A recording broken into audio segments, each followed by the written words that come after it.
शुक्रवार थिला कार्तिक मासर शेष दिन बा पंचुकर शेष पर्व।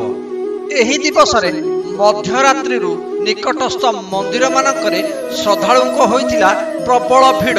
श्रद्धालुंक ओम नमः शिवाय, शिव पंचाक्षरी, मरहा मृत्युंजय मंत्र और नाम संकीर्तन कंपी उठिथिला परिवेश। नमस्कार, आज कार्तिक पूर्णिमा अवसर में आम ये डंगा भसैवाक आसु। बहुत गहली किंतु बहुत खुशी लगुच पर्वपर्वाणी पालन करिकी।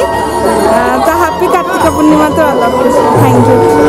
खोर्धार पुराणा दमकल छक गोड़ी पोखरी निकटरे राति 3टारू भक्त माने एकत्रित होई डंगा भसाइथिले। एठारे महादेव, षठी, त्रिनाथ और संतोषी मां मंदिर थिबा बेले भक्त पोखरी रे बुड़ पकाई मंदिर बुली बुली ठाकुरंक ठारे भोग लगाइबा सहित दर्शन करथिले। एठिके प्रति वर्ष आसुचु आ कार्तिक मासरे बहुत भल लागुची। सब वर्ष आसिकी दर्शन करके जाउछु। पोखरीर चतुर्दिग आलोकमाला होइतिला सुसज्जित।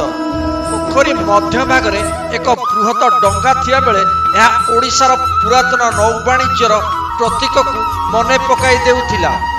भक्त माने शांति श्रृंखला सहित प्रभुक दर्शन पाई स्वेच्छासेवी माने निष्ठार सहित कार्य करुथिले। हम लोग हर साल आते हैं डंगा भसाने के लिए। सब कोई मंदिर घूमते हैं। भोर कार्तिक महीना भर मंदिर आते हैं, पर आज के दिन जरूर डंगा भसाने के लिए सब भगवान जी का दर्शन करते हैं, सबका आशीर्वाद लेते हैं। कैसा लगता है? बहुत बढ़िया लग रहा है। कार्तिक मास पुण्यर मास, आज बहुत पुण्यर दिन। भगवान का आशीर्वाद नहीं कि दिन शुभारंभ करिया। समस्त शांति रहतु, सुखरे रहतु।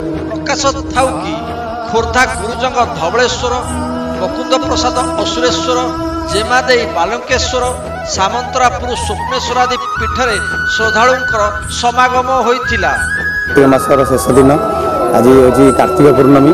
जोटा कि आज सब लोक मैंने सका उठी डंगा भसैबे। आसक जाकर धर्म आज ही शेष हम। कालू कार्तिक पूर्णिमा, कालू कार्तिक मास सरज। आज ठाकुर दर्शन करी समस्ते ठाकुर का आशीर्वाद लाभ करी समस्त निज कर्म करेंगे। गोड़ी पोखरी निकटरे भक्त मानक पाई खेचुड़ी भोगर व्यवस्था करा जाइतिला। सेहीपरि राधावल्लभ मंदिर रे भक्तक दांडिया नृत्य मनबोधकर होई पारिथिला। अनेक श्रद्धालु दांडिया नृत्यर मजा नौथिबा सहित राधावल्लभ को पूजा अर्चना करथिले। खोर्धा गोड़ी पोखरी मनोरंजन परिणाम रिपोर्ट, आंदोलन ओडिशा।